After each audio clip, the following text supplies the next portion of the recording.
Bonsoir à tout le monde, bonsoir à tous. Aujourd'hui, nous sommes dans le direct du Club des Amoureux de la Sanctification.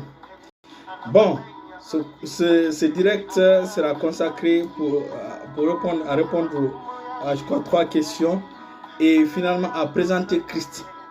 Aujourd'hui, le Seigneur nous permettra de présenter Christ dans une nouvelle perspective qui va vraiment vous émerveiller, qui va vous pousser à le servir davantage, avec joie, avec sainteté au nom de Jésus.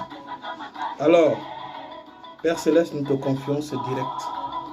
Que ton onction d'enseignement prenne le contrôle au nom puissant de Jésus. Pour nous édifier, pour nous transformer à ton image de gloire en gloire au nom de Jésus. Merci Seigneur, béni soit ton Seigneur. Dans le nom de Jésus, nous avons prié. Alléluia.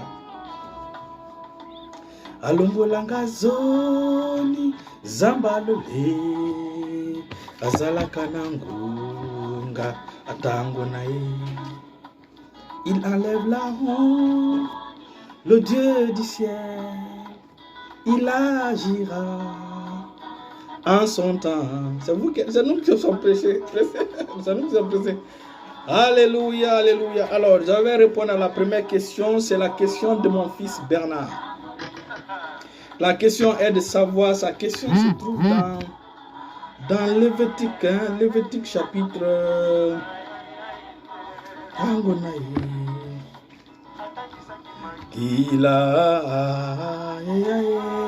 Lévitique chapitre 17, je crois.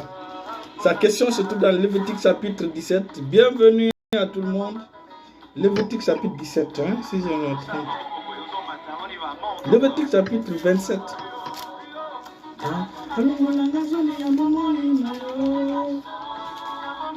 Zambalole Azarakanangonga Tangonae. Oui, dans Lévitique chapitre 27, il pose la question est de savoir, il dit, Lévitique chapitre 27, à partir du verset 26, il dit, verset 26 jusqu'à 29, je lis au nom de Jésus. Il dit, nul ne pourra sanctifier le premier-né de son bétail, lequel appartient déjà à l'Éternel en sa qualité de premier-né. Soit bœuf, soit agneau, il appartient à l'Éternel. Alléluia. Il appartient à l'Éternel. Alléluia. Gloire à Dieu. Merci Seigneur. Donc, il appartient à l'Éternel. Maintenant, verset 7, il dit, s'il s'agit d'un animal impur, on le rachètera au prix de ton estimation et y ajoutera un 5e. S'il n'est pas racheté, il sera vendu d'après ton estimation. Verset 28. Tout ce qu'un homme, voilà maintenant sa question. Tout ce qu'un homme dévouera par interdit à l'Éternel, dans ce qui lui appartient, ne pourra ni se vendre, ni se racheter.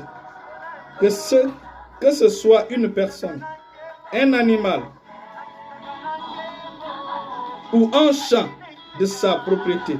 Tout ce qui sera dévoué par interdit sera entièrement consacré à l'Éternel. Aucune personne dévouée par interdit ne pourra être rachetée. Elle sera mise à mort. Donc, son inquiétude était au sujet de cette... il dit, comment il dit, papa, explique-moi ce passage-là. Aucune personne dévouée par interdit ne pourra être rachetée. Elle sera mise à mort. Voilà, pour comprendre ce passage-là, il faut tout d'abord comprendre ce que veut dire dévouer à l'Éternel par interdit ou dévoué par interdit. Tout ce qui est dévoué par interdit signifie que la première des choses, ça signifie que la chose est maudite. C'est maudit.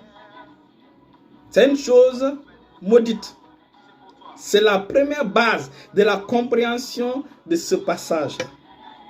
Maintenant, la deuxième base signifie quoi? Lorsque nous lisons le livre de Josué chapitre 6, allons lire Josué chapitre 6 en ce qui concerne la destruction de Jéricho. Alors, nous allons dans Josué chapitre 6, à partir du verset, lisons 17. Je lis dans le nom puissant de Jésus. Il dit, la ville sera, verset 17, la ville sera dévouée à l'Éternel par interdit, elle et tous ceux qui s'y trouvent. Mais on laissera la vie à Rahab la prostituée et à tous ceux qui seront avec elle dans la maison parce qu'elle a caché les messagers que nous avions envoyés. Il dit, gardez-vous seulement de ce qui sera dévoué par interdit. Car si vous prenez ce que vous aurez dévoué par interdit, vous mettrez le camp d'Israël en interdit et vous y jeterez le trouble. Donc, dans cette pensée-là, dans cette idée, tout était dévoué par interdit à l'Éternel dans la ville de Jéricho. Seulement, il faut comprendre le deuxième sens de dévoué par interdit à l'Éternel. Ici, l'Éternel dit tout est dévoué par interdit. Mais il dit en ce qui concerne l'or, l'argent, le métal, le fer, il dit de prendre ça, c'est pour moi. Donc cela signifie que dévoué à l'interdit, c'est sous la dérogation de l'Éternel lui seul. C'est-à-dire que c'est l'Éternel qui sait maintenant que faire avec la chose. C'est l'Éternel qui a la responsabilité de tuer. C'est l'Éternel qui a la responsabilité de prendre. C'est l'Éternel qui a la responsabilité. C'est lui qui a la dérogation sur tout ça. Donc, tout était dévoué par interdit dans la ville de Jéricho. Donc, en ce qui concerne l'or, l'argent, le fer, l'Éternel a dit que ça l'appartient. Ça veut dire quoi? Toute personne qui allait prendre, parce que c'est une chose qui est dévouée à l'Éternel. Donc, toute personne qui allait prendre, il serait maudit. La personne serait une personne maudite. Donc, la première entité à être dévouée par interdit, si on peut le dire, si vous pouvez me permettre cette expression, c'est Lucifer qui a été dévoué par interdit à l'Éternel. Ça veut dire qu'il a été déclaré maudit. Maudit pour toujours. Maudit à jamais. Donc, et nous connaissons sa finalité. Et la deuxième, donc Lucifer et tous les anges qui l'ont suivi. Et ensuite, les anges du temps de Jared qui sont venus se lier aux filles des hommes et qui ont mis au monde des géants. Ces anges-là aussi ont été jugés. Ça, c'est déjà réglé. Ça a été réglé par l'Éternel lui-même. Ok. Donc, dévoué par interdit, la personne qui a été dévouée par interdit en tant qu'un être humain, c'était Caïn. Si vous pouvez me permettre cette expression. Donc, Caïn a été maudit. Et Dieu lui a dit tout. Donc, Dieu a mis un signe de malédiction sur lui. Donc, toute personne qui allait toucher à la vie de Caïn, vous voyez, si nous lisons dans Genèse chapitre 4, allons-y, nous allons lire.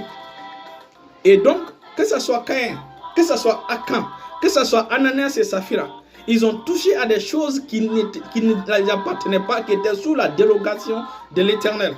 Vous comprenez? Donc, voilà un peu ce que signifie dévouer à l'Éternel par interdit. J'espère que vous avez compris et j'espère que mon fils Bernard a été édifié. Prenons par exemple le cas de Caïn. Il dit, et l'Éternel dit à Caïn, pourquoi es-tu irrité? Et pourquoi? Bon, allons-y. Il dit, l'Éternel dit à Caïn, où est ton frère Abel? Il répondit, je ne sais pas. Suis-je le gardien de mon frère? Et Dieu lui dit, qu'as-tu fait? La voix du sang de ton frère crie de la terre jusqu'à moi. Maintenant, tu seras maudit de la terre qui a ouvert sa bouche pour recevoir de ta main le sang de ton frère. Vous voyez? Donc, ce sont des personnes à ne pas toucher. Et on continue, il dit, l'Éternel lui dit, si quelqu'un tuait Caïn, Caïn serait vengé 7 fois. Et l'Éternel mit un signe sur Caïn pour que quiconque le trouverait ne le tuât point. Vous voyez? Puis Caïn s'éloigna de la face de la terre et agita dans la terre de nord et habita dans la terre de nord à l'orient d'Éden. Et nous avons vu dans l'histoire que c'est Enoch, et Lémec du moins, qui a tué Caïn. Quand Lémec a tué Caïn, on dit Caïn sera vengé 7 fois et Lémec 77 fois, vous voyez. Donc, quand c'est dévoué à interdit, personne ne doit toucher. C'est l'Éternel seul qui a la dérogation sur la chose. C'est à l'Éternel lui seul de tuer la personne ou à l'Éternel de voir ce qu'il peut faire de la chose. Vous comprenez? Donc, dévoué par interdit, premièrement, ça veut dire que c'est maudit. Ou encore, dévoué à l'Éternel par interdit, ça veut dire que c'est l'Éternel qui a la dérogation sur la chose. Personne ne doit toucher. Donc, voilà un peu. Et donc, c'est l'Éternel qui doit dire. Par exemple, maintenant, dans le cadre de Lévitique, l'Éternel dit toute personne qui s'est dévouée doit être tuée. Donc, vous comprenez? Donc, ça veut dire que c'est l'Éternel qui donne cette responsabilité-là. L'Éternel qui dit de tuer la personne. Et c'est ce qui est arrivé à Caïn. Quand Akan a touché ce qui est interdit, il a été exterminé du milieu pour ne pas polluer Israël. Pour ne pas polluer Israël. C'est la même chose qui est arrivé à Ananias et Saphira. Personne ne les a dit de tout donner. On ne les a pas forcés. Ils ont fait ce vœu-là à l'Éternel et ils veulent agir autrement. Et donc Dieu ne voulait pas que cette église sainte, l'église primitive, soit polluée, soit... Ouais, vous savez, un seul péché, quand on laisse avancer, le péché peut contaminer tout le monde. Donc l'Éternel a extirpé, l'Éternel a enlevé, Caïn du milieu. Et la crainte de l'Éternel s'est imposée dans... C'est pourquoi l'église primitive était une église puissante, une église forte, parce que c'est une église qui craignait l'Éternel. C'est pas comme aujourd'hui où les gens font ce qu'ils veulent dans l'église. Quand on les donne des conseils, ils ne comprennent pas.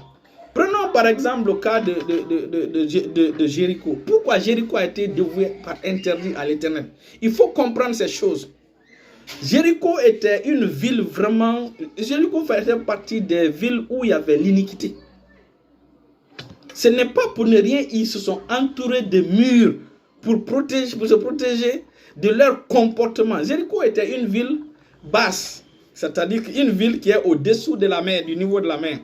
Et cette bassesse n'était pas seulement liée au niveau de la position face à la mer, mais aussi à leur moralité. Leur moralité était très très basse. Ils avaient une moralité très très revue à la baisse. Une moralité vraiment qui restait à désirer. Les enfants de Dieu doivent avoir une moralité très élevée. Une moralité excellente. Une fille de Christ doit être une personne qui craint l'Éternel et qui exprime cela par son comportement extérieur qu'elle craint l'Éternel. C'est ça. C'est ça. Vous savez pourquoi j'ai dit que...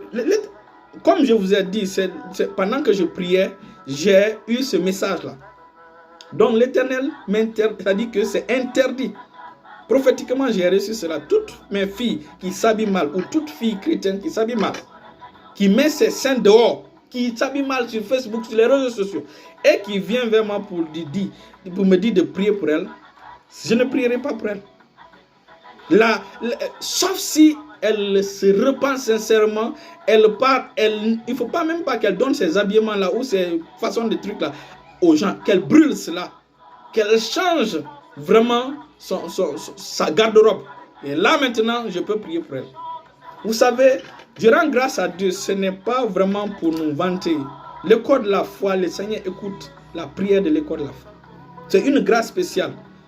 Et je vais vous le garantir, je vais vous le dire. Jésus est le garant de tout ce qui se passe à l'école de la foi. C'est pourquoi quand nous prions à l'école de la foi, le Seigneur exauce. Et de façon rapide. C'est des cas rares où ça traîne un peu. Plusieurs personnes ont bénéficié de cette réponse rapide des prières qu'on fait à l'école de la foi. Plusieurs femmes, plusieurs personnes. Il y a des personnes même, lorsque j'ai prié pour elles, la même nuit, ils m'ont vu en vision, c'est-à-dire qu'ils ont vu l'Éternel qui a pris mon visage en vision pour les exaucer. Nous ne sommes pas là pour blaguer, nous sommes dans des choses sérieuses. Et je vais vous dire ceci, Pourquoi Je refuse de prier pour ces personnes parce que ces personnes veulent des miracles. Ces personnes veulent des miracles, ils veulent recevoir de Dieu, mais ils n'aiment pas Dieu. Ils aiment les choses de Dieu, mais les personnes là n'aiment pas Dieu. Aimer Dieu, ça se montre par, c'est pas dans ta bouche, c'est pas son comportement, ton caractère que tu aimes Dieu. Voilà comment on démontre que nous aimons notre Seigneur. Et regardez ce que Jésus a dit à cette génération pervertie qui voulait un miracle. Lisons, allons-y dans Matthieu chapitre 12, le verset 39. Matthieu chapitre 12, le verset 39. Je lis dans le nom de Jésus. Il leur répond, il dit, un miracle refusé. Alors quelques-uns des scribes et des pharisiens prirent la parole et dirent, Maître, nous voudrions te voir faire un miracle. C'est comme si tu viens voir pour que je puisse faire un miracle pour toi, ou tu puisses bénéficier d'un miracle, ou tu puisses voir un miracle. Il leur répondit, une génération méchante et adultère demande un miracle. Il ne lui sera donné autre miracle que celui du prophète Jonas, c'est-à-dire de croire en la mort et la résurrection de Jésus-Christ, de se repentir et de suivre Christ. Il dit, car de même que Jonas fut 3 jours. Vous voyez? Donc, ça veut dire quoi? Qu'il faut aller te repentir. Il faut aller vers la croix. C'est ça, c'est ça.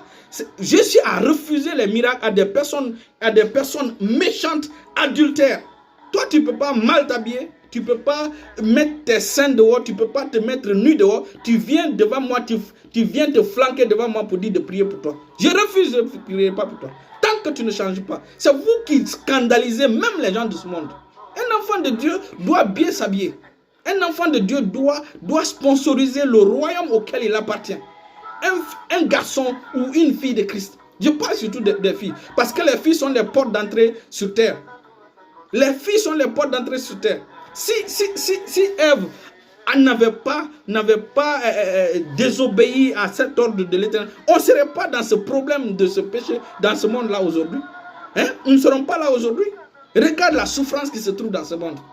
Parce que tout simplement, elle a refusé d'écouter l'ordre de l'Éternel. Et nous, dans notre génération, nous n'allons pas... dans cette génération, nous sommes des réveilleurs.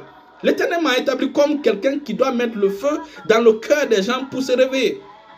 Nous sommes des prophètes de la génération d'Agabus, de la même lignée que Élie. Voilà, nous, on ne badine pas avec ces choses. Hein. C'est là, nous devons pousser les gens à aller vers la sainteté, à aller vers l'Éternel, à se repentir, parce que nous sommes à la fin des temps. Tu vas rester dans tes comportements bizarres là, et scandaliser les gens. Et c'est ce qui empêche les gens du monde de suivre Christ, à cause de vos comportements bizarres que vous faites sur Facebook. Pourquoi une fille chrétienne va mettre ses scènes nues sur Facebook? Hein? Vous scandalisez le nom de Jésus. Après on dit qu'elle est chrétienne. C'est ce que j'ai dit. Si tu n'as pas honte de déshonorer le nom de Jésus, moi j'ai honte de m'associer avec toi. Il faut que ça soit clair. Il faut que ça soit clair. Jésus a refusé ce miracle. Et je rends gloire à Dieu. Nous, quand nous prions, ça marche. Mes enfants sont témoins. Ça marche. C'est pourquoi les gens viennent vers moi et disent, papa, prie pour moi, prie pour moi. Papa, prie pour moi. J'ai prié pour plusieurs personnes. Le nombre de personnes, je ne peux même pas compter. Et le Seigneur les a exaucés. Des gens qui ont obtenu des miracles rapidement. Il y a des gens, quand ils veulent vraiment que le miracle arrive rapidement, ils viennent me voir. Et ça, c'est une grâce. C'est une grâce. Bienvenue, mes enfants. Bienvenue, mon fils Alexandre. Lisons Matthieu chapitre 16, le verset 4. Et je vais vous dire, la plupart du temps, en réalité, Dieu n'aime pas les miracles. Pourquoi Dieu n'aime pas les miracles? Pourquoi? Parce que les 90% des miracles ne bénéficient pas à Dieu. Regarde les gens qui ont assisté les miracles en Égypte. Dès qu'ils sont sortis, ils se sont rebellés contre Dieu. Donc, le miracle n'a pas donné l'effet escompté. C'est pourquoi en Matthieu chapitre 16, relisons. Matthieu chapitre 16, à partir du verset 4. Il dit, il y aura de l'orage aujourd'hui. Il dit, car le ciel est... Bon, verset 24, il dit, une génération méchante. Matthieu chapitre 16, verset 4. Il dit, une génération méchante et adultère demande un miracle.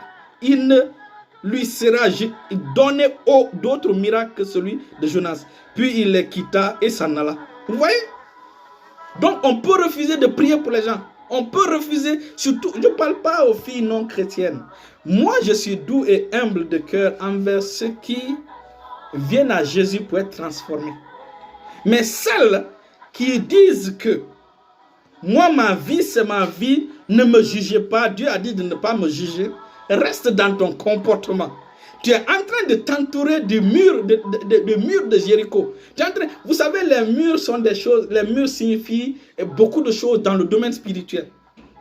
Les murs, ce sont des raisonnements que vous érigez autour de vous pour vous barricader là-dedans. Et comme Jéricho sera détruit avec ces murs. Et regardez le comportement de tous ceux qui ont désobéi à l'Éternel, de tous les peuples qui n'étaient pas pour l'Éternel, qui ont vécu comme ils voulaient. Dieu les a détruits. Dieu n'a jamais changé. Dieu ne va pas changer. Regardez Sodome et Gomorrhe, Dieu a détruit. Toi, tu penses que quand tu marches dans ton péché comme ça, tu marches dans tes comportements bizarres comme ça, là, tu penses que tu ne seras pas détruit. Continue. Continue là-dedans. Ne te répands pas. Sois la star sur Facebook. Sois la fille la plus canon, la fille la plus belle, qui met ses seins dehors, la plus stylée. Continue.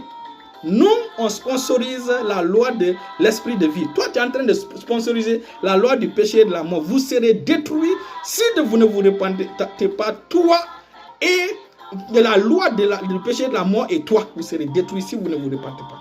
Il faut que les choses soient claires. Et donc, c'est ça. Toute fille vraiment précieuse qui... Vous venez, je vais vous dire, ça c'est garanti. Mon fils Alexandre est témoin, il est même en direct, il est témoin. On a prié, lui et moi on a prié, et le Seigneur a exaucé. Le Seigneur a exaucé. Il y a même un temps, pendant que je prophétisais sur lui, il dit, papa, quand on a fini, il dit, papa, je vais aller voir. Et quand il est parti, il a vu le miracle. Le même jour, on a tiré son contrat pour lui. Il est là, il est en direct. Entre-temps, il est venu pour autre chose. On a prié, il y a eu la réponse. Il est venu pour une autre chose. On a prié, il y a eu la réponse. Il y a un autre de mes fils qui avait un problème. Pendant 3 mois, il ne m'a pas dit. Quand il m'a dit la même nuit, je me suis levé comme ça. La même nuit, le prêtre a quitté jusqu'à aujourd'hui.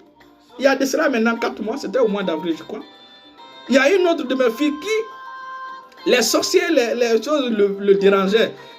En guerre, on dit qu'elle l'homme, comment elle dormait, elle voyait, on l'a... Hein? Donc, quand elle m'a dit ça, j'ai prié en langue pendant, je crois, 2 minutes, 3 minutes. Depuis lors, je l'ai dit de cette heure, quand j'ai fait, vous savez, lorsque l'Éternel honore les gens, l'Éternel honore quelqu'un, l'Éternel, quand la personne dit quelque chose, l'Éternel accomplit. Je vais vous donner l'histoire de Moïse. Quelque chose que Moïse... C'est Dieu qui a donné la loi. C'est Dieu qui a donné les 10 commandements. Normalement, ces 10 commandements-là devaient être appelés la loi de Dieu. Ça devait être appelé la loi de Dieu. Mais Moïse est venu, il a vu le peuple qui s'est détourné de lui. Moïse a cassé cette tablette-là. Et Moïse est reparti. C'est Moïse lui-même qui s'est mis à écrire. Moïse a écrit les 10 commandements.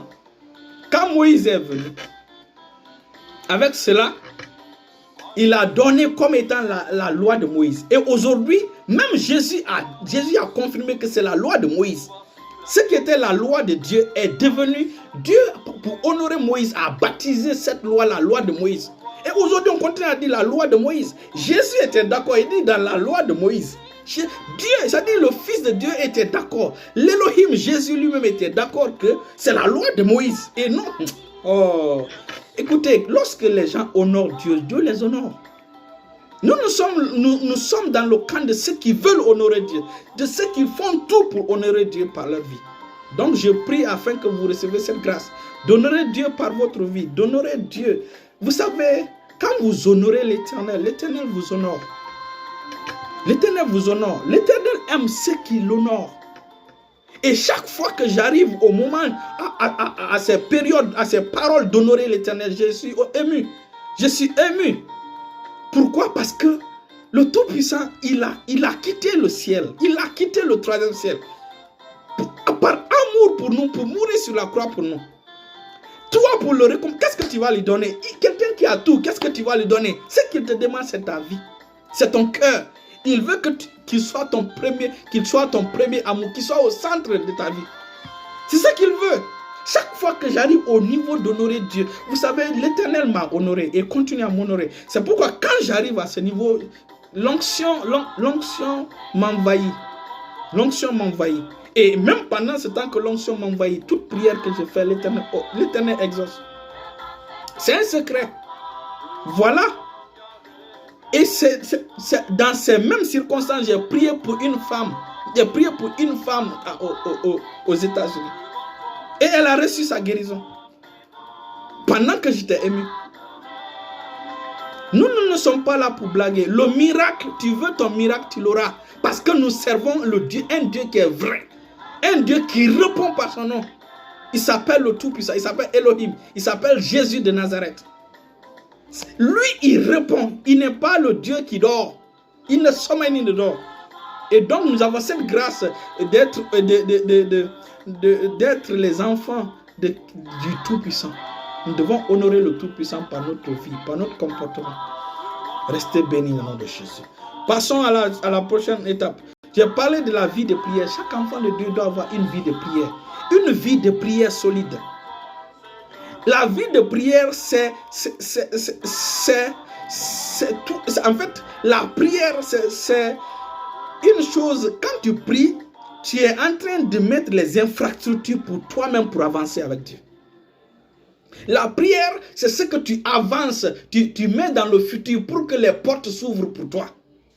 La prière, ce n'est pas pour Dieu, c'est pour toi. C'est pour toi.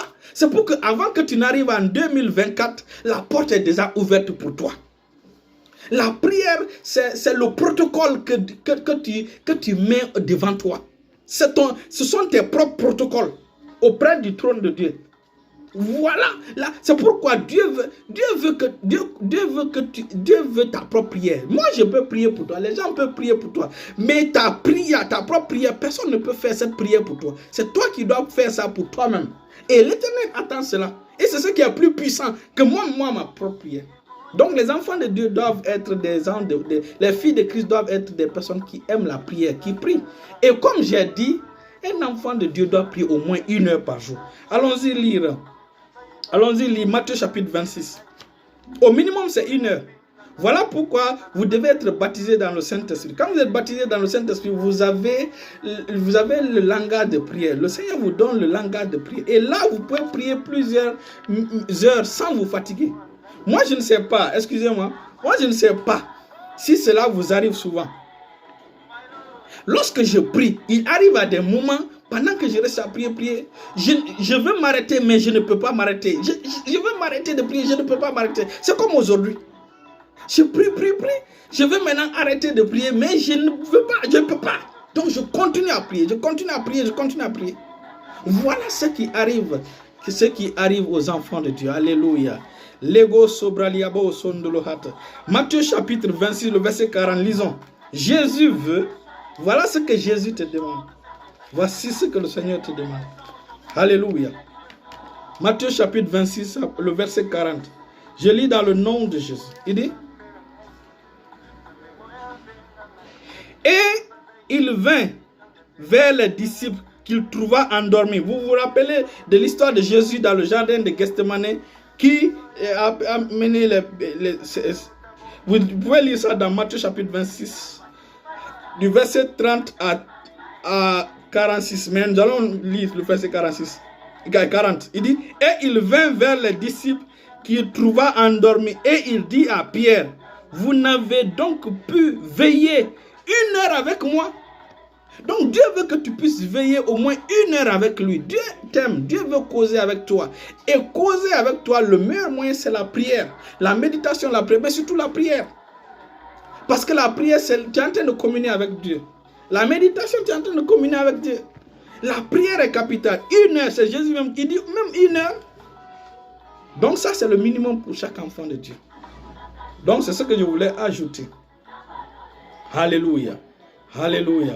Et comme je disais, Dieu honore ceux qui l'honorent. Nous allons voir cette histoire extraordinaire de Josué que j'ai vu, ça m'a beaucoup touché. Quand Josué a détruit quand le mur de Jéricho fut détruit au temps de Josué, c'est-à-dire quand l'armée israélienne, Dieu les a dit de tourner autour 6 jours. 7e jour, ils ont fait 7 tours. Et ils ont crié, comme l'Éternel a dit, les murs sont tombés.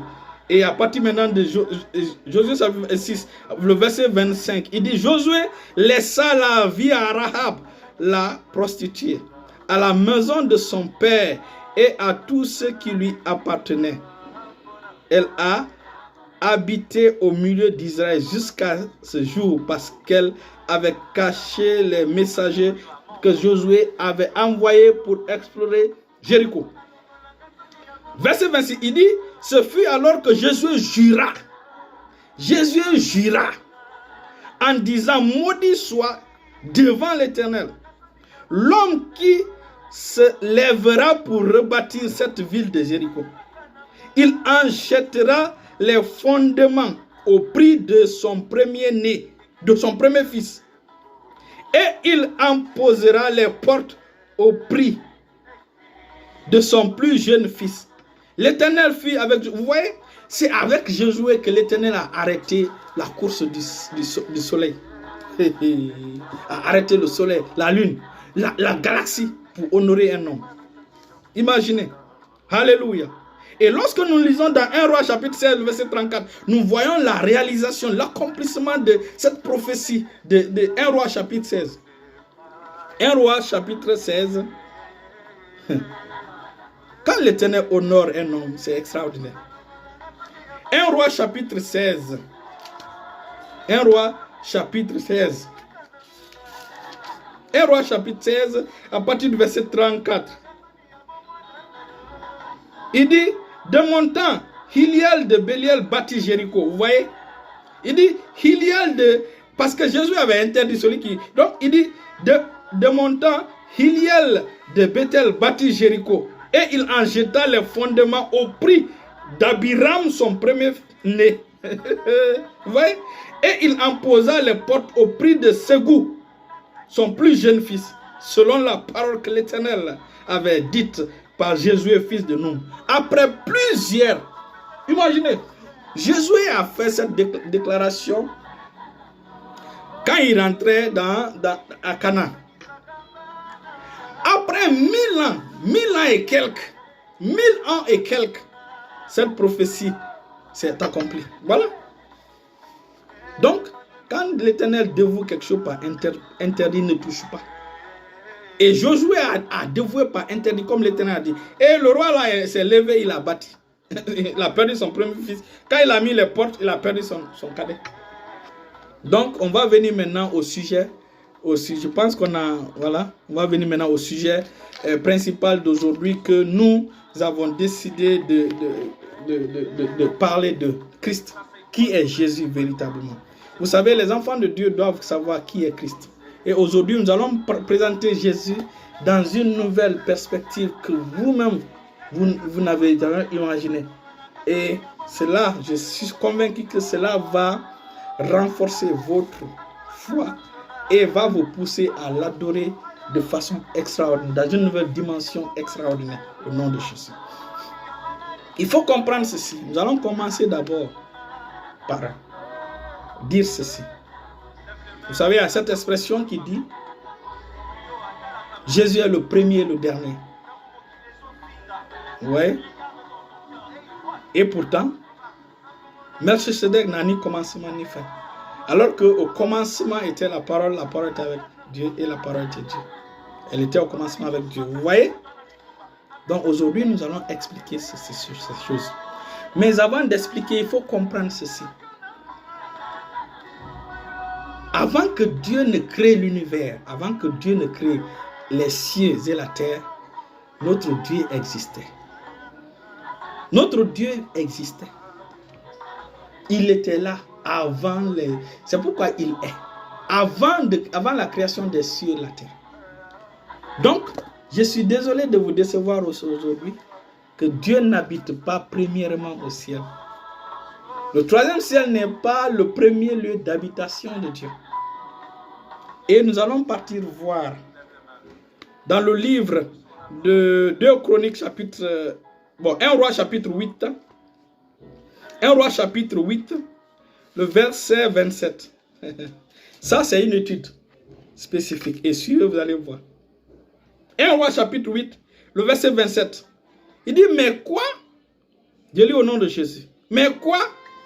Dieu habiterait-il véritablement sur la terre? Point d'interrogation. Il dit, voici les cieux et les cieux des cieux ne peuvent te contenir. Combien moins cette maison que j'ai bâtie. Donc, Salomon reconnaît que l'Éternel, même les cieux des cieux ne peuvent pas contenir Dieu. Alors, où l'Éternel habite? La question est de savoir si le ciel, les cieux des cieux ne peuvent pas le contenir, où il habite. Où il habite. Où il habitait avant de créer les cieux et la terre. La réponse se trouve dans Psaume chapitre 8, le verset 2. Allons-y lire. Et ça, nous allons partir, je vais vous faire voyager là où Jésus était.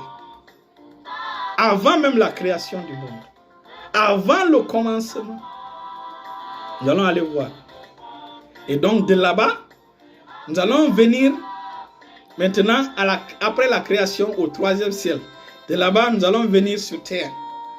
Vous allez voir l'histoire de Jésus. Vous allez voir son CV. Psaume chapitre 8, le verset. Mais alors, si Dieu n'habite pas le ciel ne peut pas le contenir. Où habite-t-il? Où il est? Donc Dieu n'est pas premièrement au ciel. Le ciel a été fait pour les hommes. L'enfer a été fait pour Satan et ses démons. Mais malheureusement, les hommes iront là-bas parce qu'ils ont suivi le diable. Sinon, le ciel, c'est fait pour les hommes. Et le Dieu qui habite au ciel, c'est le Dieu homme. Alléluia. Kadabros kamantalahata. Donc, où Dieu était avant de créer les cieux et la terre. Donc, nous allons lire Psaume chapitre 8. À partir du verset 2. Il dit, l'Éternel, je lis dans le nom de Jésus, il dit, Éternel notre Seigneur, que ton nom est magnifique sur toute la terre. Ta majesté s'élève au-dessus des cieux. Donc, l'Éternel, sa majesté s'élève au-dessus de tous les cieux. Et c'est ça que la chose dit. Il dit que même les cieux des cieux ne peuvent pas te contenir. Donc, il est au-dessus de tous les cieux. Au-dessus de tous les cieux. C'est là-bas il est. C'est là-bas il était. Avant de créer toutes choses. Au-dessus de tous les cieux. Vous voyez? Ça, c'est le premier verset. Donc, c'est une étude. Donc, suivez et vous serez bénis.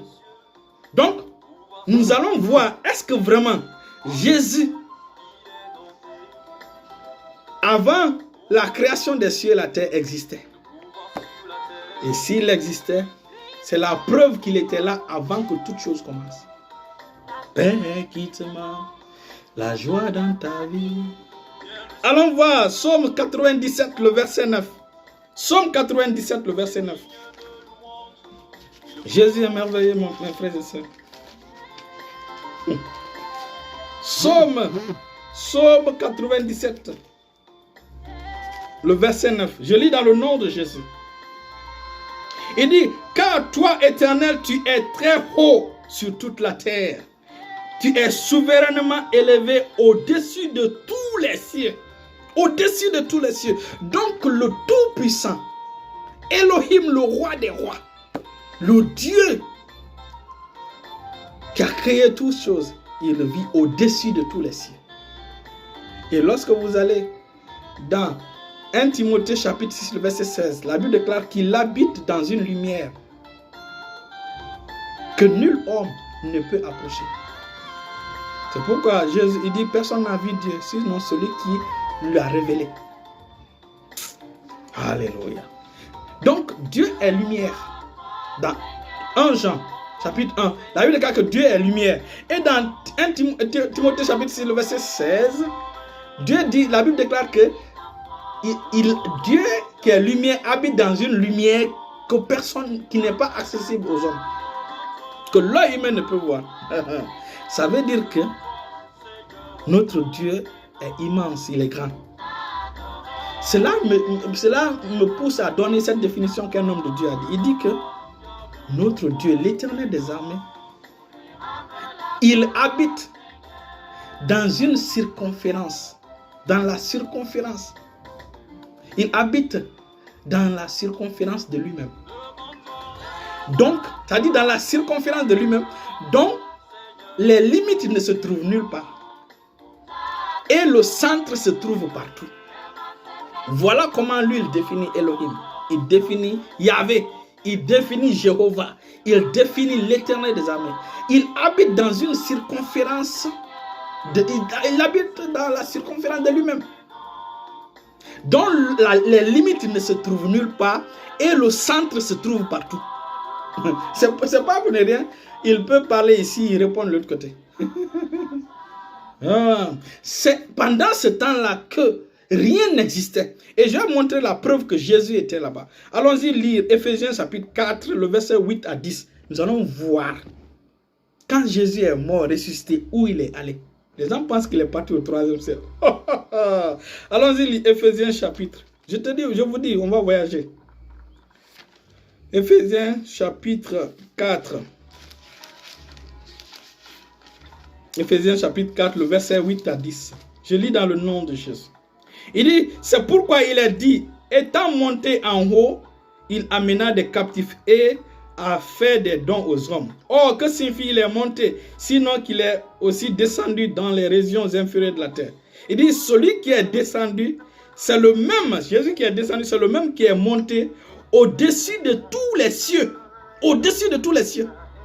Donc, nous avons cette preuve que Jésus, le dessus de tous les cieux est accessible à Jésus. Donc, vous commencez à comprendre, n'est-ce pas? Donc, il était là avant que toute chose soit créée. Et c'est pourquoi quand il est mort, il est ressuscité, il est monté au-dessus de tous les cieux, là où il habitait, avant de créer toute chose. Maintenant, nous allons aller voir le verset qui prouve que Jésus était là avant même que toute chose ne commence. Il était là. On ne blague pas avec notre Seigneur. Tu peux refuser qu'il est Dieu. Tu es libre. Mais cela ne va pas le pousser lui-même à démissionner de sa fonction. Il reste Dieu. Il restera permanemment Dieu. Voilà. Allons-y voir. Proverbe chapitre 8. Et ceux qui ont la version Semeur peuvent lire à partir du verset 22. Parce que ce n'est pas bien rendu au verset 22 dans du second. Proverbe chapitre 8. Je pense que on va... Ok. Proverbe chapitre 8. Je vais montrer la preuve qu'il était là avant que toute chose ne commence.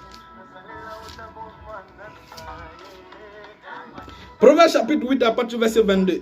Il dit, l'Éternel me possédait la première de ses œuvres.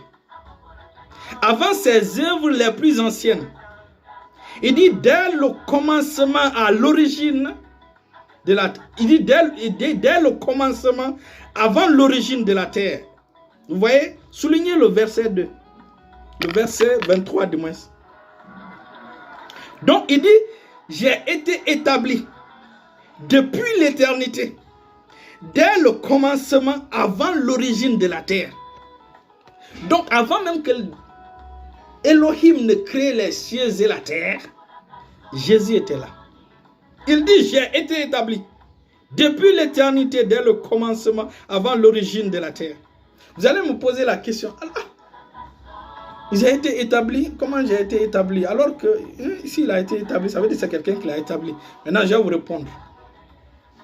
Notre Dieu, l'Éternel des armées, est un. Il est unique. Donc, pendant l'éternité, dans son unicité, il est resté unique. Finalement, lui-même, il a vu qu'il était seul. Lui-même, il a vu qu'il était seul. Il s'est dupliqué en trois. Et il s'est nommé Père, Fils, Saint-Esprit. Voilà.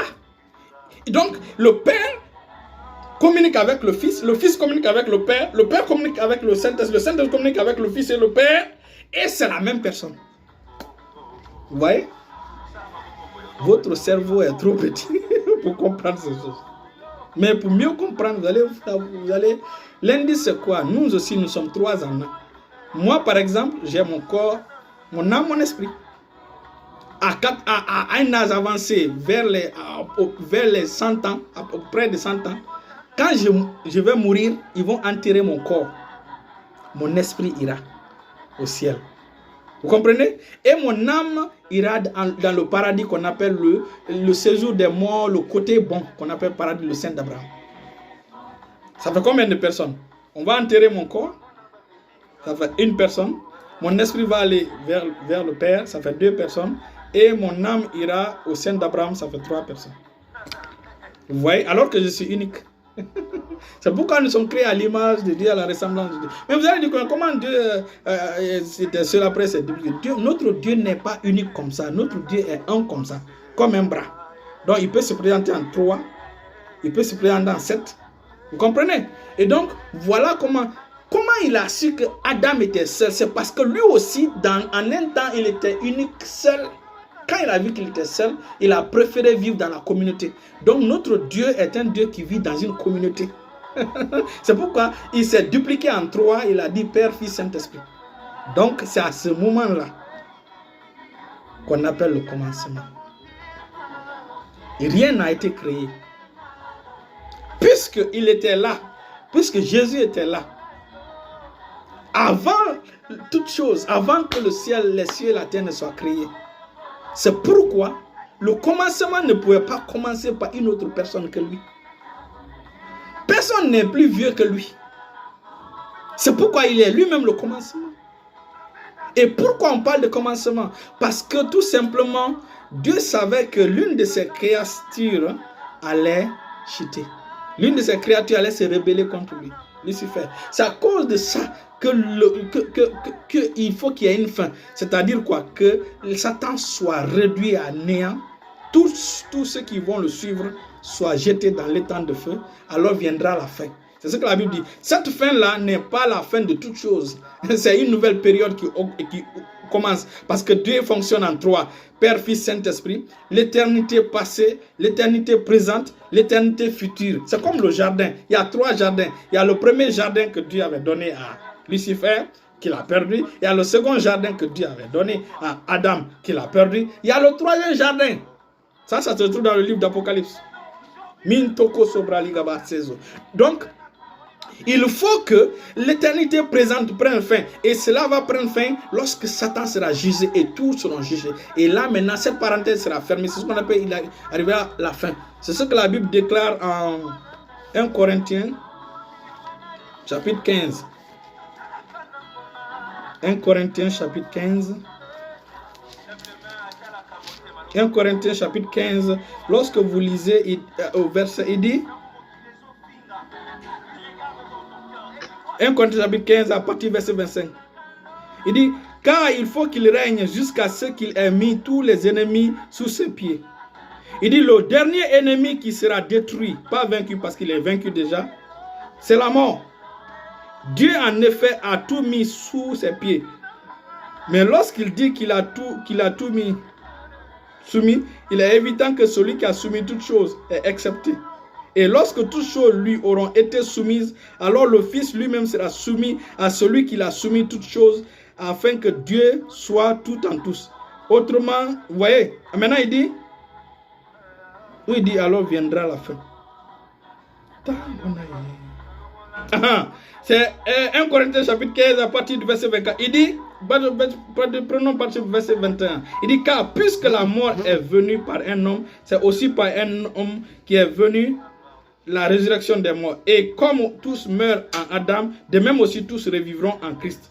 Mais chacun en son rang. Christ comme prémisse, puis ceux qui appartiennent à Christ lors de son avènement. Et ensuite viendra la fin, quand il remettra le royaume à celui qui est Dieu et Père, après avoir détruit toute domination, toute autorité et toute puissance. Vous voyez?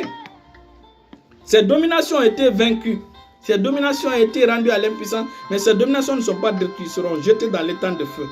Donc, on dit, c'est extraordinaire. Il dit, ensuite viendra la fin, quand il remettra le royaume à celui qui est Dieu et Père, après avoir détruit toutes choses.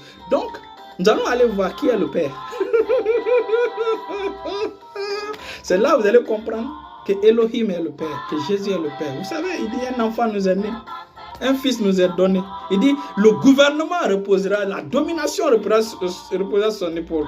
On l'appellera admirable, merveilleux, conseiller, Dieu puissant, Père éternel, Prince de la paix, Père éternel. Vous voyez, il est Père éternel. Donc, ça, c'est avant la création de toutes choses. Donc, revenons dans Proverbes chapitre 8. Proverbes chapitre 8.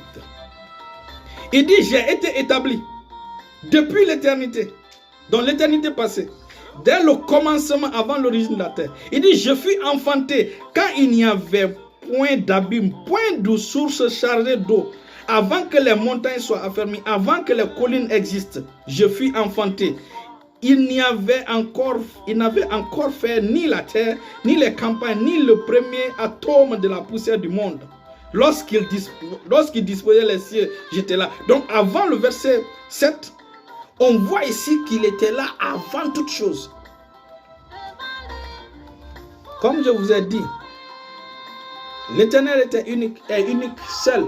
Quand il a vu qu'il était seul, il s'est dupliqué en 3. Il a décidé de vivre dans une communauté. C'est pourquoi il est en communion. Communion.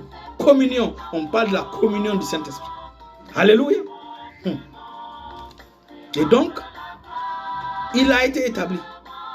Ça veut dire que lui-même, il s'est établi. Et lui-même, puisqu'il n'a personne qui est plus vieux que lui, c'est lui-même qui est devenu le commencement. Donc, quand vous voyez Père, c'est une fonction, Fils, c'est une fonction, Saint-Esprit, c'est une fonction. Pour que vous puissiez comprendre. C'est le verset là que Jésus dit en Jean chapitre 1, le verset 18. Il dit, j'ai été enfanté. Je vais vous donner d'où Jésus vient. Jésus, c'est la parole. Donc, la parole qui sort de la bouche de Dieu, c'est Jésus. Vous comprenez maintenant?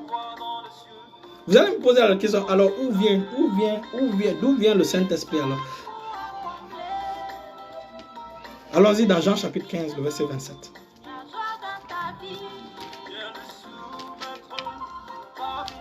C'est une étude énorme, c'est pourquoi je vais me limiter dans 5 minutes, je vais terminer. On va continuer, on va faire la suite. Jean chapitre 15. Si j'avais quelqu'un pour lire la Bible pour moi, on allait aller plus vite. Mais malheureusement, Diacre Marc n'est pas là. Alléluia. Jean chapitre 15, le verset 26. Il dit, je lis dans le nom de Jésus. Nous allons voir d'où vient le Saint-Esprit.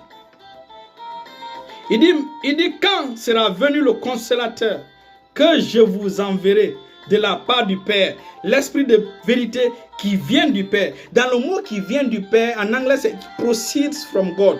Proceeds, ça dit qu'il sort de Dieu.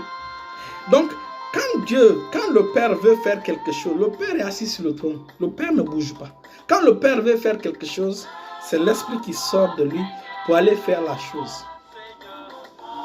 Donc, quand il veut aller au Japon, c'est l'Esprit qui va au Japon. Donc, celui qui est au Japon est 100% Dieu. Celui qui est là pour gérer est 100% Dieu. Celui qui est en Chine est 100% Dieu. Vous comprenez? C'est pourquoi le Saint-Esprit est en moi, est en toi, est en tout, en chaque chrétien complètement. C'est la seule personne dans tout l'univers qui fait ça. Il est présent partout. La seule personne de tout l'univers qui peut se dupliquer à l'infini, c'est le Saint-Esprit.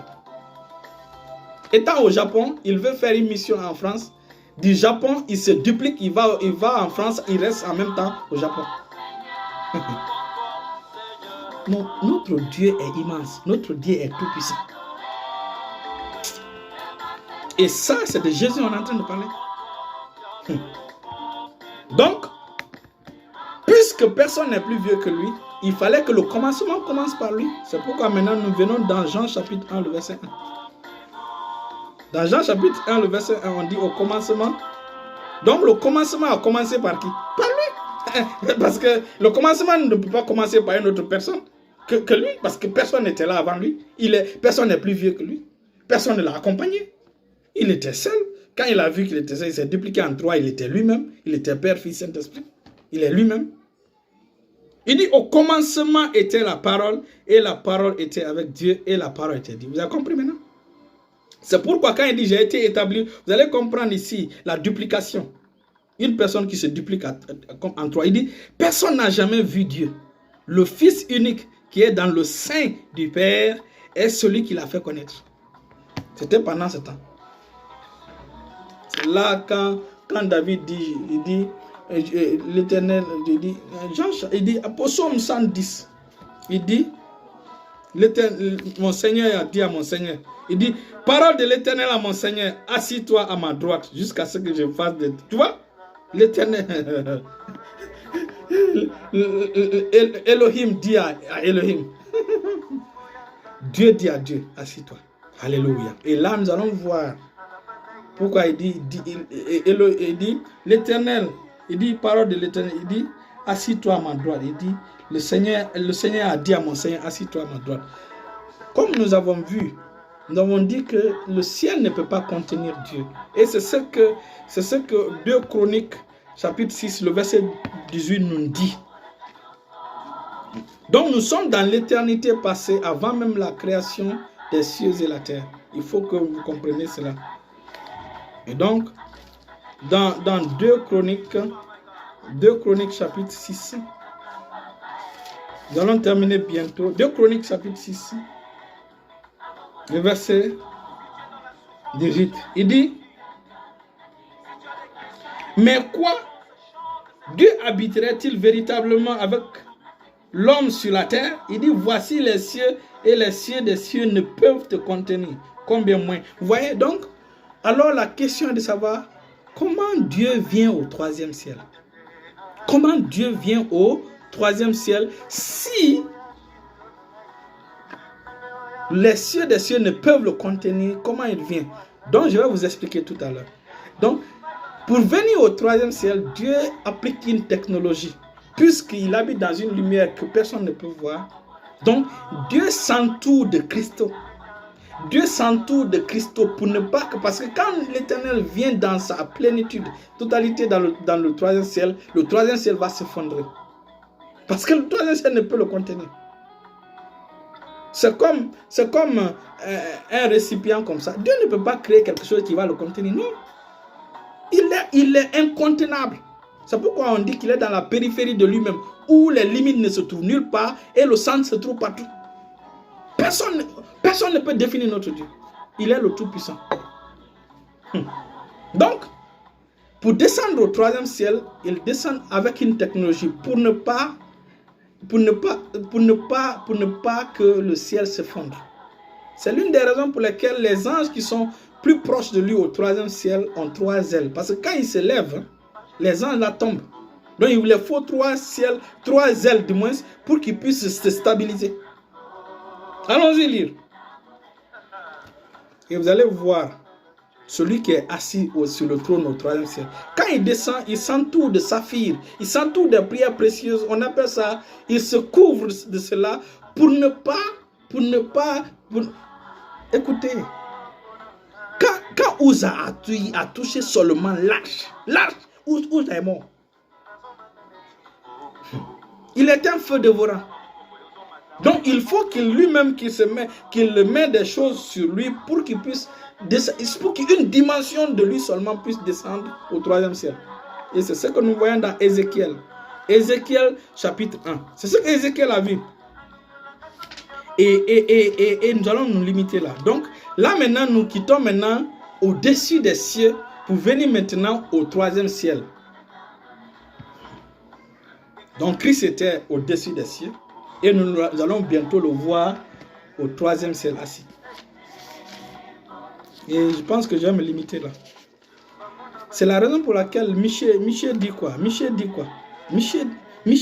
chapitre 5, le verset 2. Il dit, c'est pourquoi, je lis dans le nom de Jésus. Michée chapitre 5, il dit, et toi Bethléem Ephrate, petite entre les milliers de Juda, de toi sortira pour moi celui qui dominera sur tout Israël.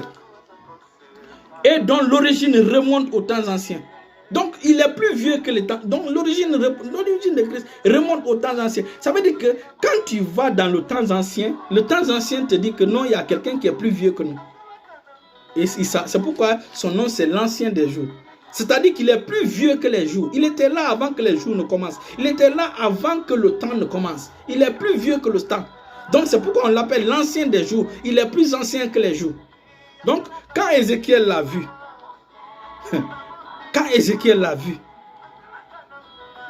et Ézéchiel l'a vu, Daniel l'a vu, Jean l'a vu. Ézéchiel chapitre 1.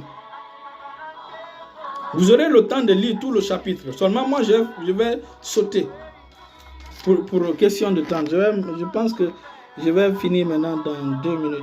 Alors, je vais finir dans 2 minutes. Il dit,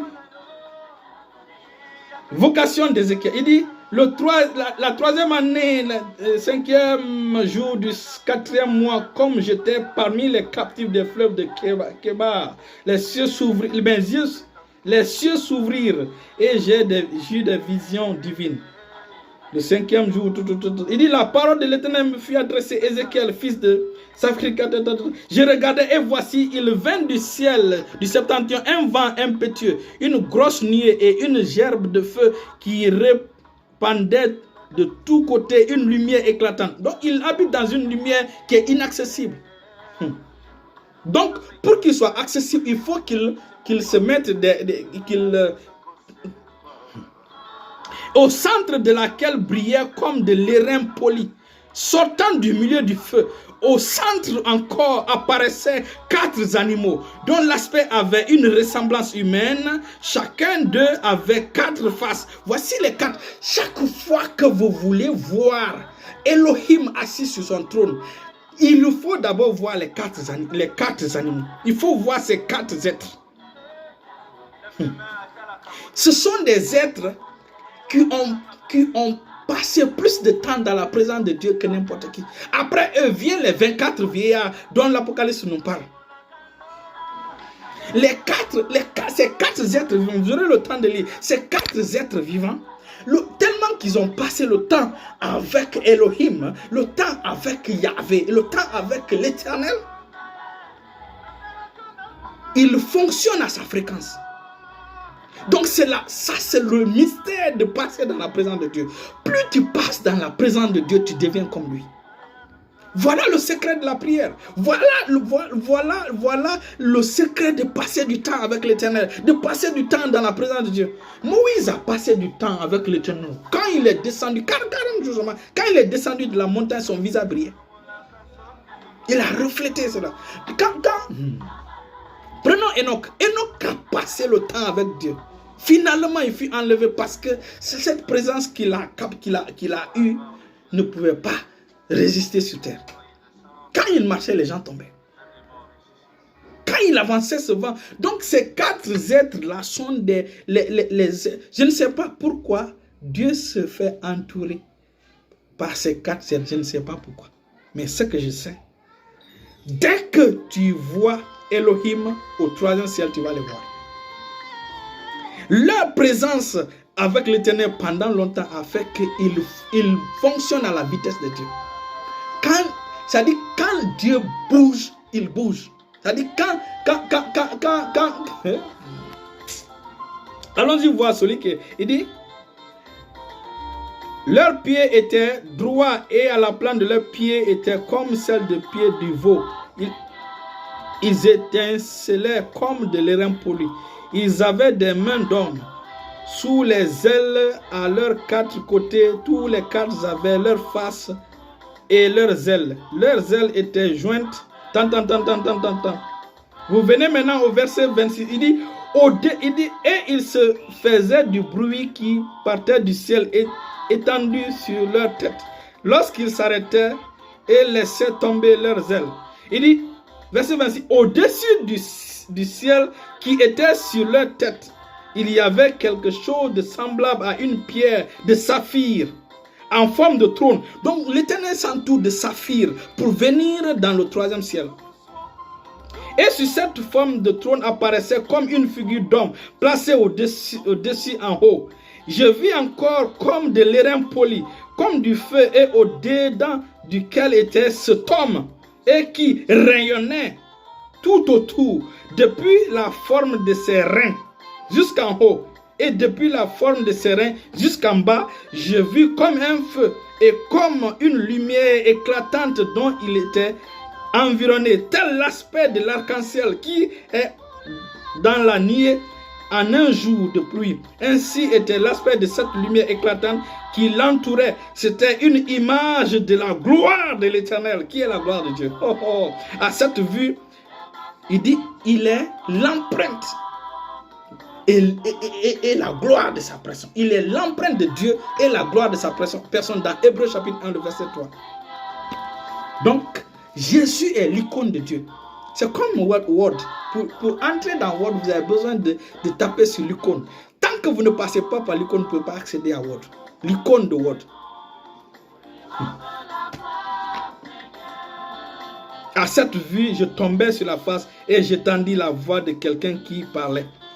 Vous voyez? Et il dit, fils de l'homme, tiens. Donc, c'est Jésus qui a commencé à le parler. Et lorsque nous voyons cette personne dans le livre de Daniel, nous voyons, j'ai dit dans 2 minutes, je finis, mais dans le livre de Daniel chapitre 7, au verset 9, il dit, je regardais pendant que l'on plaçait des trônes et l'ancien des jours s'assit. Son vêtement était blanc comme la neige et les cheveux de sa tête étaient comme la laine pure. Son trône était comme des fleuves et de feu et les roues comme un feu ardent, une fleuve. Voyez? Voyez. Il dit ces 4 grands animaux, ce sont 4 rois. Bon, ça, je laisse ça. Donc, Daniel voit celui qui est l'ancien des jours. Vous voyez? Alléluia. Il dit, je regardais pendant cette vision nocturne. Donc, alléluia. Alléluia.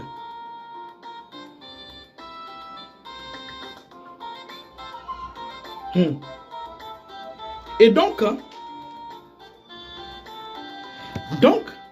nous voyons ici clairement que Daniel lui aussi il a vu. Maintenant, allons pour terminer rapidement, allons dans Apocalypse chapitre 1.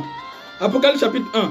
Nous venons au verset 14. Il dit, comme Daniel l'a décrit, Révélation chapitre 1, le verset 26, il dit, et au milieu des 7 chandeliers, quelqu'un qui ressemblait à un fils d'homme, vêtu d'une longue robe. Il y avait une ceinture d'or sur sa poitrine. Sa tête et ses cheveux étaient blancs comme la laine blanche. Comme Daniel le dit. Comme de la neige.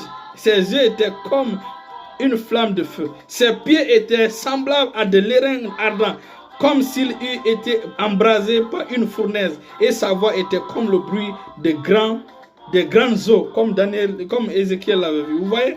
C'est pourquoi quand vous venez au verset 4 de l'Apocalypse chapitre 4, vous allez voir maintenant. Vous allez voir, c'est là que nous allons terminer, c'est là la fin. Il dit, après cela, je regardais et voici une porte était ouverte dans le ciel. La première voix que j'avais entendue comme le son d'une trompette, il dit, monte ici et je te ferai voir ce qui doit arriver. Aussitôt je fus ravi en esprit et voici il y avait un trône dans le ciel et sur ce trône quelqu'un était assis comme Ézéchiel l'avait vu, comme Daniel l'avait vu. Celui qui était assis avait l'aspect d'une pierre de jaspe et de sardoine et le trône était environné d'un arc-en-ciel comme Ézéchiel l'avait vu, semblable à de l'émeraude. Autour du trône je vis 24 trônes. Sur ces 24 trônes, il y avait les 24 vieillards assis, revêtus en blanc et sur les têtes des couronnes. Il dit, du trône sortaient des éclairs, des voix et des tonnerres. Devant le trône brûlait, vous les voyez, les tonnerres sur la montagne de Sinaï. Il y avait encore devant le trône comme une mer de verre. Donc Dieu s'entoure de mer de verre, Dieu s'entoure de cristaux juste pour une dimension de lui vienne dans le 3e ciel, pour ne pas que le 3e ciel se fonde, parce que le 3e ciel ne peut pas le contenir. Donc, au milieu du trône, autour du trône, il y avait 4 êtres vivants remplis Dieu devant et derrière. C'est les 4 êtres vivants que Ézéchiel a parlé. Donc, nous allons nous limiter là. Ici, nous avons déjà vu, Jésus était là avant la création des cieux et de la terre. Jésus était au-dessus des cieux. Et nous avons vu comment, puisque le ciel, il a créé, il était là avant de créer le ciel, les cieux ne peuvent pas le contenir. Donc, pour descendre dans le troisième ciel, il est obligé de s'entourer de saphir, comme on vient, en tout cas pour ne pas que le ciel s'effondre. Donc c'est une dimension de lui, c'est pas tout de lui qui vient, c'est une dimension de lui qui vient. Et la prochaine fois, nous allons voir, pour venir sur terre, comment il a fait. Alléluia. Je sais que vous êtes bénis. Donc nous avons commencé par en quittant avant la création des cieux de la terre. Après, nous venons au troisième ciel. Après, nous allons descendre au premier ciel, c'est-à-dire sur cette terre. Et nous allons faire le retour. C'est-à-dire que de Christ dans la Bible, dans les évangiles de Christ, dans l'Ancien Testament, de Christ, avant même la création des cieux de la terre, de Christ, nous allons remonter. Nous allons faire cela. Restez bénis, restez bénis, restez bénis. J'espère que vous avez été bénis par cet enseignement. Partagez au nom de Jésus.